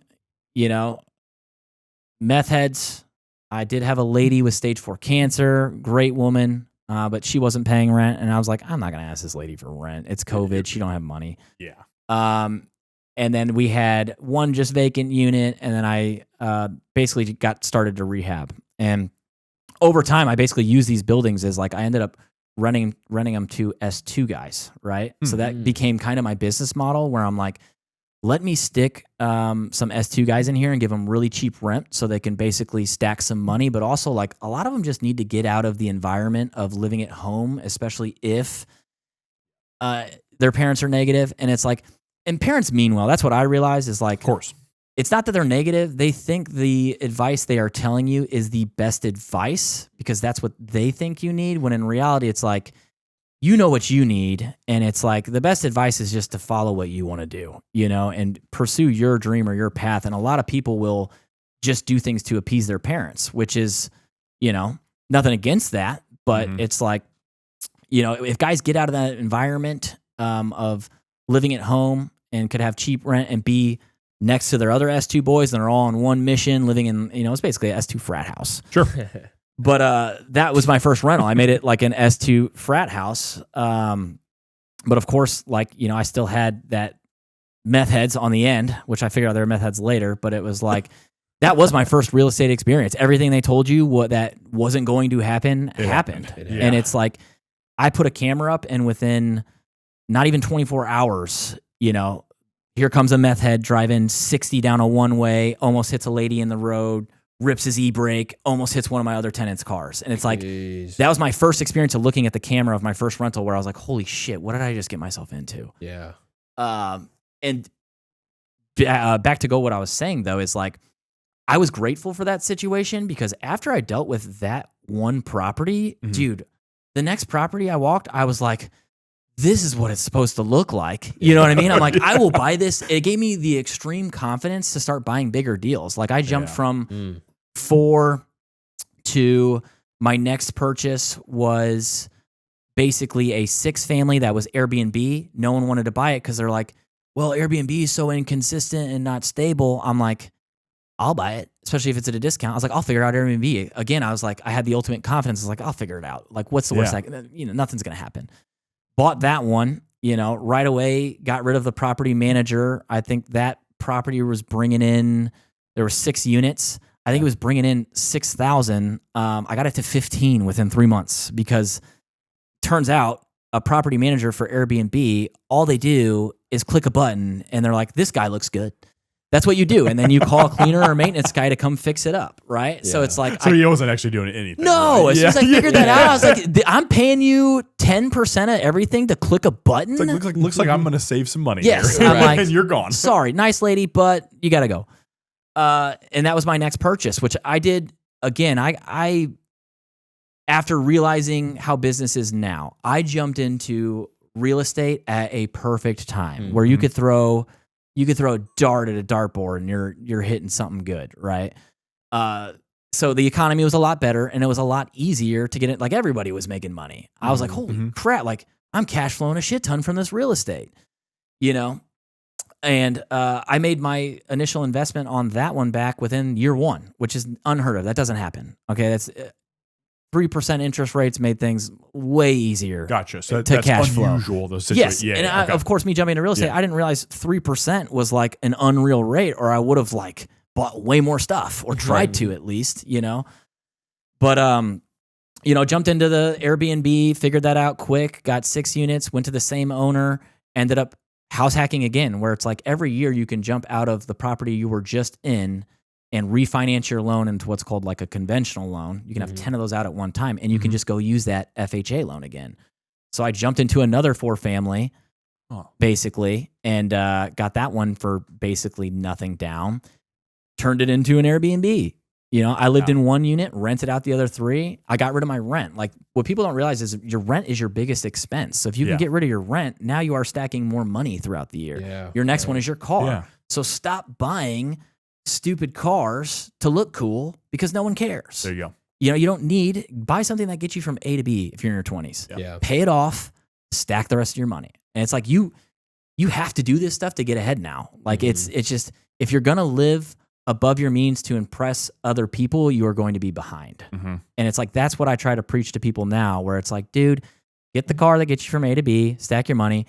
If you are going to invest in anything, get a house, rent the rooms out to your buddies. I lived in my basement, rented out those rooms. I jumped to the 4-family, finally got my own unit, rented out those 3 units to where I was basically not paying rent again, did it again. And I just kept doing that. I kept living in my rentals and hopping every single year, while now I'm saving more money. I ended up getting promoted through S2, so I was making more money. Yeah. And I just kept taking that money and reinvesting it in real estate. And that's all I wanted to do, basically, for the longest time. Someone was like, dude, you should like spend a little bit of your money, like enjoy it. And they're also like, you should get like a nicer car so people take you more seriously. Because real estate is like a lot of networking, meeting people, and you can really raise private money to get your deals done. Like people in real estate, they don't use their own money to do bigger deals. They go and borrow people's money and they give them a return on their investment. So I was getting kind of into raising capital and having the confidence through that first god awful rental. I was like, after those 4 units, I was like, I can handle anything. Yeah. So I took on basically another one of those, but 24 of them. And that was back in 2022. And I kept doing that. And then I picked up, 24, 28 more in 2024. But again, I was like leveraging all of my money, putting down the least amount of possible to pick up the most amount of possible. And everyone's like, oh, you can lose your ass doing that. And of course, me having the confidence, I'm like, no, you can't. Like I am invincible. You're like, I'm going to make it work. Yeah. Yes. Yeah. I'm like, I did hire coaches and I got good coaching, but the unforeseen can happen. And that was, buying this business out too, where it's like, I don't have stable, I don't know what's coming in, you know what I mean? And all the money that is coming in, I'm not taking it. You're reinvesting. I'm paying myself 40 grand right now to reinvest to build the future and build people's careers. So it's like, But in the meantime, you have the economy here with my business now, but then you have the real estate. Well, no one foresaw insurance going up 40% and taxes going up 40%. So cash flow went from here to here. Those margins changed. Margins are gone. Yeah. It's completely gone. So now I have no margins from real estate. I have a ton of equity where, everyone's like, "Oh man, your net worth on paper." It's net worth on paper. I don't care. It's stupid because you can't access it. Right. You can borrow from it, but then you're leveraging more money. So like the things I am learning now through trying to build my future with what I currently have with a different purpose is kind of backwards from everything I was doing. So I'm having to like go in and restructure not only the real estate, but even the S2, where it's like, I'm probably going to sell my portfolio. And what I will do is keep some of it liquid. And I thought about just buying one or two giant luxury mansions in the Ozarks paid off and just Airbnb-ing them, and then taking the boys to like a Ozarks S2 trip, make it an event for all the franchises. Sure. So I'm looking at one right now, and it's like, why would I sit here and have this net worth on paper where it's like it's not bringing me cash flow? I realize cash flow is king. Like that's all I care about now. I don't care about what net worth on paper says, because it's dumb. If someone's flexing like, "Oh, my net worth is 10 million," it's like, cool, but like, what's your cash flow? I feel like that's every private equity guy you ever meet or something like that too. Yeah. So I'm like, now I'm wanting to get out of that and just, I'm playing it. I don't want to say playing it safe, but I'm not chasing material stuff anymore. So I don't need to like leverage everything in order to obtain more. It's like, I kind of like the security on the real estate side now of let me pay off a couple of these mansions, have Airbnb coming in, and I'm not stressing. Whatever comes in. Sure. If my buddies or S2 guys want to go use the mansion at the lake, that's cool. I was like, hey, my boss is letting us, me, my wife, and kids go to the lake for the weekend. Yeah, and it's like, awesome. I won't book it. So I can give a cool experience and not stress and make some extra money. And whatever money I make from it, cool. And then hypothetically, then you reinvest it back in all the other stuff you got from the 77 units, and you sold all those. You just reinvest a good part of that back into the 6 franchises then too, I'd imagine. Yeah, both my businesses. Yeah, okay. And that's what I will do. And with S2, we're working on SBA loans. It's like, popping up a store, man, with how much I leveraged things in real estate and with S2 and everything, just doing the seller financing and everything too, like everything is on a note right now where it's like, I know coming into this, when I get out of this, like business is going to be easy for me. And that's why I'm thankful for, at first, again, I saw taking over this business at a time where things were a lot more rough as a negative. I'm like, God, I'm like, this is rough. This is hard. Like I'm going to be struggling. Flip my mindset where it's like, dude, it's the same thing that happened to you in real estate. It's like you're jumping into business at a time when business is the hardest it's ever going to be. If you basically dial this in and you can perform in this basically atmosphere, when this gets better, dude, you are going to expand quick. So now it's like, I have to dial in everything right now on the S2 side, or it's like things could go sideways fast, So if things aren't dialed in, I'm not going to have extra basically cash to grow. So it's like, I got to make sure. And that's when I kind of stepped away where I was like, all I got to do is make sure customer experience is there. The guys are getting results and we're having fun. And it's like, that is my only focus right now. Yeah. And it's honestly relieving where it's like, after switching my mindset and being like, dude, you're doing this for a different purpose. I'm not as stressed anymore, dude. Like I'm not, things don't bother me because I'm not in a rush to get the next material object. Yeah.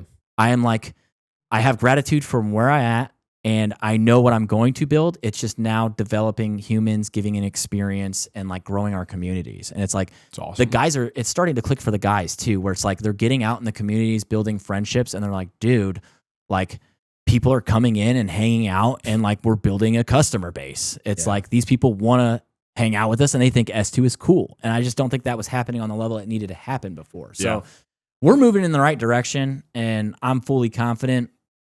We're going to make it happen. It's just going to take some time. Yeah. And it's like, in the meantime, I'm just focused on developing as a human, helping them develop as humans. And when the time is right, that's when we'll go. Yeah. That's awesome. I feel like if we would have talked to you probably 4 years ago, because from what we've understood here, correct me if I'm wrong, margins on products are also much smaller now too, right? Yes. Like protein, much smaller margins compared to what they used to be, from what I understand. Oh my God. Yeah, so that's like 4 years ago, you probably would have been losing your mind over that, and now you're just like, we'll figure it out. No, so if 4 years ago, and that's another thing. If I would have taken over these stores back when I could have taken them over, dude, I don't think I would have learned anything. I would have been absolutely caking paper, only focused on Ian. You know what I mean? I would have been taking that money, buying more real estate, buying more cars, buying more things, and it would not have taught me the lessons I needed to learn. And that's what's cool to look back at now, where I'm like, dude, God's timing. This all happened for the right reason, because I was going down a path of like just destruction. Yeah. I would have been forever unhappy chasing the wrong stuff. Me. Yeah. Yeah, that's for what sure. it was. Sure. And I think you do, again, when you're young, in your 20s, you do need to be selfish and focus on yourself so you can get to a certain point. I just took it way far past where it needed to go, where it's like I already had the things I needed. It was time to focus on other people, and this whole experience made me make that shift. And it also with the real estate, seeing what can actually happen now when you leverage the way you do has made me reconsider my investment strategy, where it's like, you know what, maybe you do start to pay some stuff off in cash so you have a little bit of security. Like when I say like right now I'm in a position, I'm going to make it happen, but it's like, we're in a spot where like it's do or die. You know what I mean? Sure. And I love it, dude. I wake up and I'm like, dude, you got to make this shit happen, and you are going to, on both businesses, you're going to come out of this alive, and then you are going to be a phenomenal entrepreneur, and God taught you the lessons you needed to learn. And from here, you are just going to live a fulfilling life, but B, you are going to accomplish far bigger things than what you've already accomplished. And that's what I'm excited about most. It's going to be cool to just talk to you like 6 months down the road, a year down, and like keep talking to you as you go on this journey. It's like this whole podcast, I'm like, I can't wait to see how it all expands. Yeah, exactly. You know what I mean? The whole story of it, it's just awesome. And I'm sorry, dude, I'm like all over the place. Dude, no, you literally covered everything we wanted to cover. You literally went like a full I got 1 to 4. ADHD, dude, so I'm like, this topic, we'll jump into this topic. It was actually on topic the entire time. Okay, I was like, this is insane. I thought I was ranting, and I was like, man, people are going to get on this thing and be like, this guy is nuts. No, it's, even if you were all over the place, our goal when we bring guests on is, number one, quality guests. You obviously fit that. Number two, it's to let you talk, to tell the story, to answer the questions, and you literally just covered everything and more than what we had planned. And I mean, I got nothing else. That's what I was going to say too. I was like, oh my gosh. Yeah. And you jumped right to real estate, and I was like, we didn't even have to ask about it. I was like, this is insane. Well, the podcast. I was like, what? The timelines they mesh though is the thing. Exactly. Where it's like the real estate happened while I was at S2. And that's kind of the funny thing too, is like people, when they saw the McLarens and stuff, they're like, dude, like you're making all this money from real estate. And I'm like, actually, I developed skills and got in with a great company that had upward mobility and focused on my career, and got to a certain point in my career where I could invest in real estate. And that's where the young generation has it backwards, is they're trying to invest before they have money to invest. Yeah. They don't need to be focusing on investing. They need to be focusing on building better habits, developing skills in their 20s to where they can make more money, and then they can go and invest. Yeah. Yes. Yeah. And dude, don't get me started on that. It's the online social media. It's the wrong influencers teaching people. And that's why, dude, I'd never wanted to be an influential person or be on social media or have a big following. But now I like get on social media and I see some of these idiots preaching to these younger kids, and I'm like, that is not reality. And I see how it warps these kids' brains to where, dude, they're me, but younger. They're chasing the wrong stuff. They think they're going to get rich overnight. And it's like, someone needs to get on social media to tell these kids it's going to be hard for a long time. And you're actually going to have to develop skills and put in a lot of effort in order to become successful. You're not going to go do real estate, drop shipping, cryptocurrency, gambling.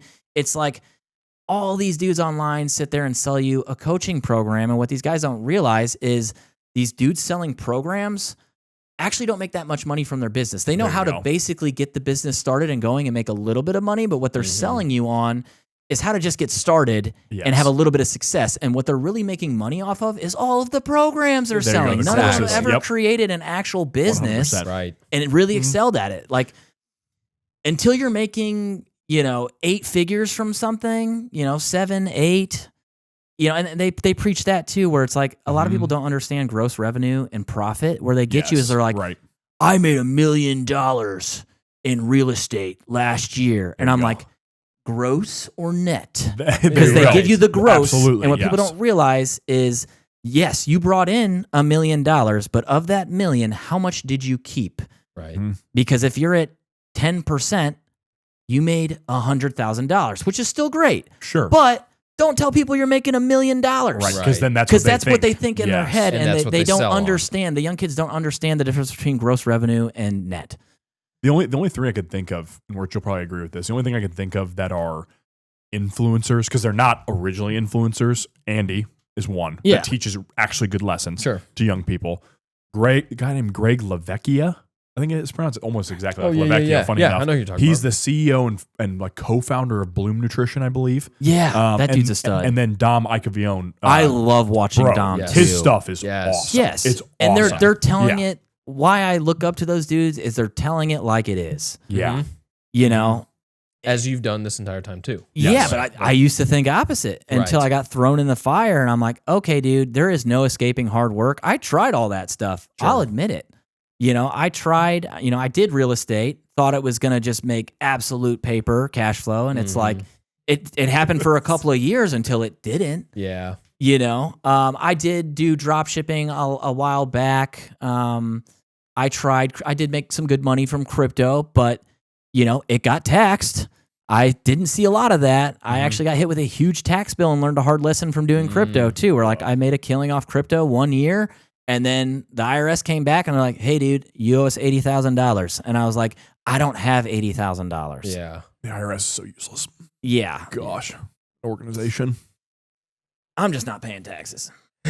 Honestly, we should all just I already told the tax dudes, fraud. I said, guys, I am not paying taxes. I'm going to have an emergency fund. One guy is going to have access to it. If I get put in jail, here's the money to get me out and hire a lawyer. So, like, I don't plan on getting caught, so hopefully that doesn't happen. But, like, I'm done with it, dude. Like, everyone just needs to do it. Everyone just needs to stop paying their actual taxes. Because even being a business owner, looking at how much taxes I pay, I'm like, you have people struggling in the world right now, and I'm looking at stuff like property taxes, where I'm like, even in real estate, if you just got rid of property tax, I'm like, that's a lot of cash flow.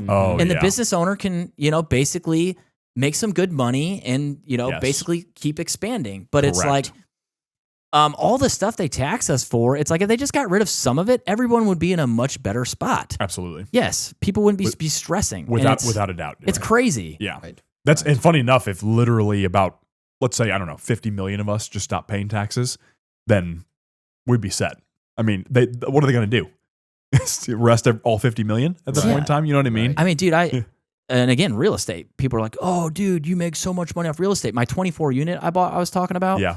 I bought it in 2022. Have not made $1 off of it yet. Oh. I just had to fork out $40,000 in property taxes. Oh.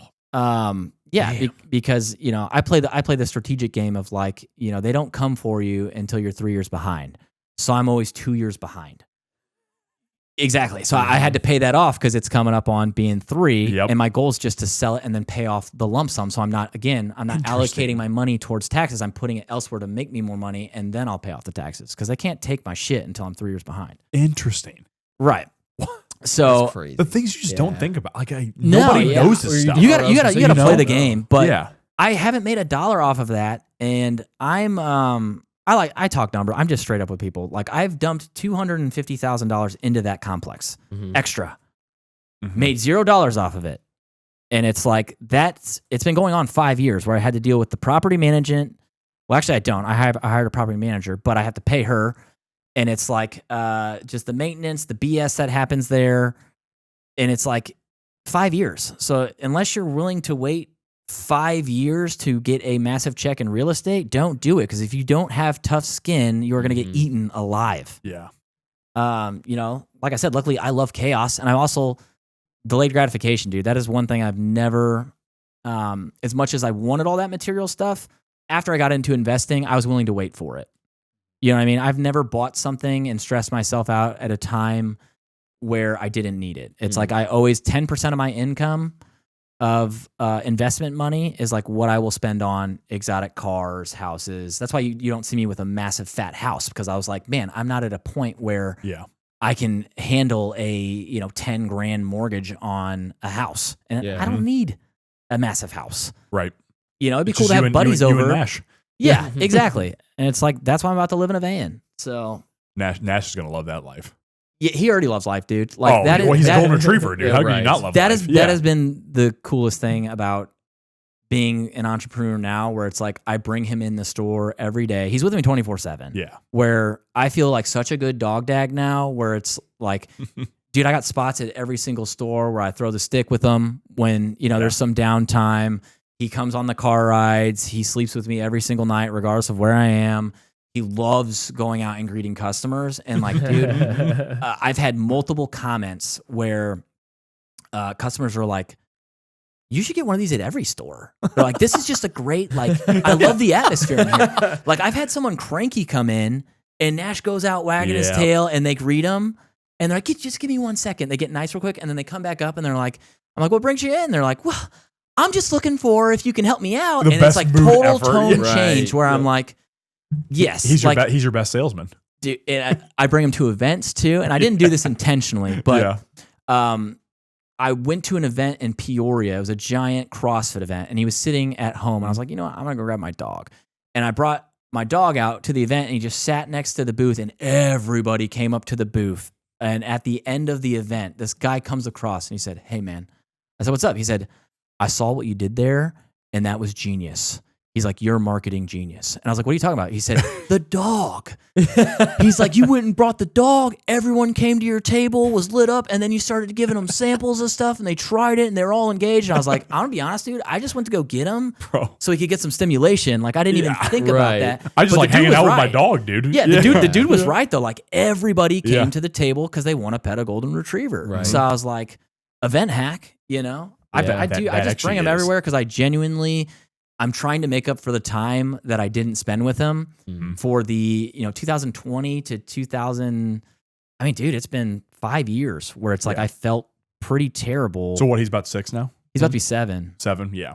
So you got to maximize all that time, 100%. For sure, because it's dude, I'm trying to get him to live as possible, but it's like, who knows? I've seen dogs die at 9, and it's like I could have 2 years left with him, or I could have another 7. Yes. Regardless, like I'm spending every day with him now and I'm enjoying that. And it's, that's been one of the coolest parts about business ownership. Cause to be honest, dude, it is lonely. Like that is one thing I've had a lot of time to be by myself, which has helped reflect, obviously like going through all this stuff, you think a lot, like your brain is constantly moving. You're constantly asking yourself, like, what do I want my future to look like?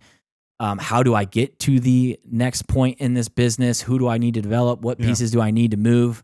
Who is the right guy for the next position? Sure. And it's like, sometimes I wish I would have took a business partner, to be honest with you. Like, especially since I'm not an operations guy. That's another thing I don't have an ego with, and I'm humble enough to say, like, I am not good at operations stuff. And more organization. That's never been my strong suit. And I do believe, like, if you're going to go into business with someone, go into business with somebody who complements your weaknesses. So everyone's like, oh, you need to work on your weaknesses. I don't exactly believe that. I think in business ownership, you need to really hammer down on what you are good at. And then you need to find people that basically complement what you are doing. Find someone who's your weakness and get them. If they're a stud at operations, an organization, I'm going to let them be a stud at that. I'm going to hire that guy and I'm going to let him do his thing and I'm going to do my thing. Right. Yeah. And that was another thing where it's like, the guy at corporate right now, his name's Andrew Lynn. Me and him were best friends. He was my right-hand man at Florissant. And he did so much for me. After I left Florissant, he took it over. I made sure we got him into a good position at corporate. And it's like, he's doing great there, but he is like the yin to my yang. Like that guy, I wanted to steal him so bad because I'm like, dude, doing this with one of your boys where you can both call each other and be like, things are rough right now. It's nice to just call someone and know they're also in this with you as well. Yeah. Where it's like, you ain't the only one going through it. And just talking to other local business owners lately has kind of helped me too, where it's like everyone's kind of struggling right now. Yeah. Right. Yeah. Every business I have talked to is like, dude, it's not how it was. Like, I'm grinding right now. Yeah. I'm like, same here, dude. Like, we're making sure we're doing the best we can on a daily basis. And it's like, that's all we can do. Yeah. But it would be nice to have someone to talk to every day to run ideas off of. That is one thing I regret doing this alone is like, and part of me, I ask myself, because I always break myself down. Like, I try to pull myself out of my body and be like, did you do this alone because you thought about the end result of having more money and not sharing the pie? Where it's like, was that subconsciously, was that what was happening? Or it's like, were you overconfident and thought you could handle this by yourself? Where it's like, because I'm overly confident in everything I'm doing. We're like, I can do all of this myself. Right. And now that I realize being back ground floor, it's like, you can't do this all by yourself. You literally need a solid team of dudes to buy into what you're doing with the right skill sets to grow a successful business. And that's what I'm focused on now, is like finding those dudes I need within my company, put them in the right position so we can actually scale and grow. Cause like, I need help. Yeah, You know what I mean? right. I'm as good as I think I am at what I do. You need a team. And that's the biggest thing moving from corporate to franchising, where it's like, I miss the team, the exec team, and all the guys doing their part towards one collaborative mission. And man, looking back, like, we all got into it all of the time over the dumbest shit, where it's like, guys, we're all trying to do the same thing, grow this company, create careers for guys. And it's like, I wish I had the same mindset I had now when I worked at corporate, because I think we would have functioned better as a team as well. There was a lot of beef for no reason sometimes, where it's like, we were just all dudes with bigger egos, thinking we all knew best, when it's like, in reality, everyone did know best in their own sectors of things. And if we could have all realized that and came together as a team, and we did a good job, but these are just things I look back now and I'm like, we could have done a better job in these aspects. That's awesome, man. That's awesome. Yeah, you need a team, dude, and that's And you what can, I'm and you could focused on. extrapolate that to anything else too. By the way, Yeah, you could tell it. A guy who's, let's say he's married and he has no friend group at all or anything like that, and he's kind of on an island to a certain degree, because you don't have a band of brothers around you, so to speak. dude, I feel that. Yeah, like, that is me right now. Yeah, so that's the same thing. Like, you could extrapolate it to life that way. It's not even just only business, because absolutely it goes for business. But then in life, if you have that band of brothers, like, it's so much easier, because then you can bounce things off, like certain things that, like, you shouldn't be putting on your wife's shoulders. You can bounce those off your boys at that time too. In the same concept as all this too. So yeah. And All that's honestly the one thing I did kind of notice as well. Like, when you're being selfish in your selfish era and you're chasing that thing, like, you get close to people, but as sad as it sounds, like, I only have, a couple of real close, deep relationships. Like, I kind of stick to myself. Like, I love, like, you guys are great guys. I love talking to you guys. I love hanging out with you guys, but like, I just haven't built deeper relationships with people on that level, where it's like, I think that's kind of what I'm more craving in life now, is like real true friendships, where you could call a dude at like 4 a.m. and be like, yo, my car broke down. He's like, I'm on my way. Just people that are going to have your back in life through anything, know? And I don't have that, cause I was focused so much on chasing things in business for so long. It's like, I skipped out on that part of friendships, and I'm glad I realize it now, cause it's like, that is what I'm trying to create, is like just deeper, meaningful relationships with my employees. It's with just guys like you, guys that I want to be around, that are positive influences on me. Like, I know you guys are both extremely into your faith. You guys are a lot further along than I am. Like, I'm still learning things, and I'm trying to be the best human I can be on a daily basis. And it's like, I do need other dudes in my corner to hold me accountable, or tell me when I'm doing something stupid, or just further my education or knowledge or understanding, where it's like, yes, I reach out to, one of my best friends now. He used to be our media guy, Hunter, right?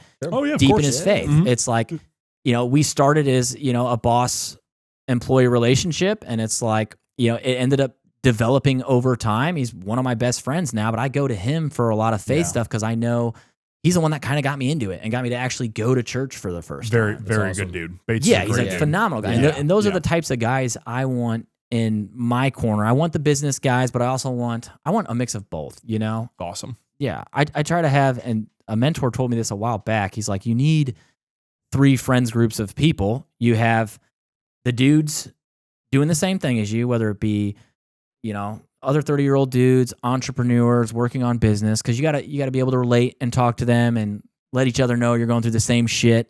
You gotta have the older generation, so the older guys with more wisdom who can teach you what to do and what not to do. It's the guy you go to be like, hey, give me some relationship advice, before I butcher this again.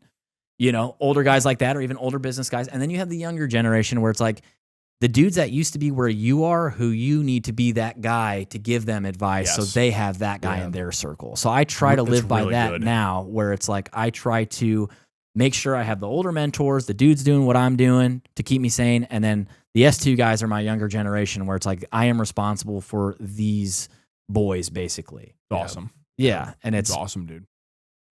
Trying to live life just different now, man. Yeah. It's like I said, it's been an experience, and it's been completely eye-opening, but I'm excited for this next chapter. Like I feel like it just feels like the next chapter of my life, where it's like I am going to learn a lot more new stuff, develop as a human, everything I asked for, essentially. Sure. Yeah. So It's cool seeing how much you've progressed, dude. Seriously. Yeah, thank This is you. a great episode. We really enjoyed this, Absolutely. dude. Seriously. And like you said earlier, it's going to be very exciting to oh see my gosh, yeah. 6 months, a year, 18 months from now, like what this conversation's like then too. So I might do another podcast. it might do another podcast. Yeah. I like that. I like that. Podcast 2. That's right. That's right. Well, Ian Ian, Hutchinson, part 2. we appreciate you coming on and spend some time with us. Yeah. Where can people find you? I know you're not a big social media guy, but where can they find you? I don't even know if I know my Instagram handle, bro. Oh, it's Incredible Hutch. There you go. Yeah, I was believe gonna so. say, yeah. Yep. Yep. Or or shop at the Illinois or Columbia. okay, yeah. S2 So stores. if you are in Springfield, Illinois, Blooming, well, it's Normal, Illinois, Peoria, Illinois, and then I got Columbia, Missouri, and Jefferson City, Missouri. There Nice. we go. So- There we Yep, go. there Go we shop go. with those S2 guys.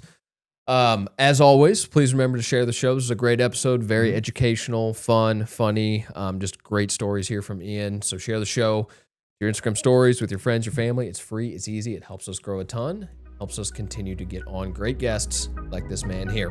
You got anything else? I am good on my end. All right, guys, until next time, peace and love. Thank you, Untapped family.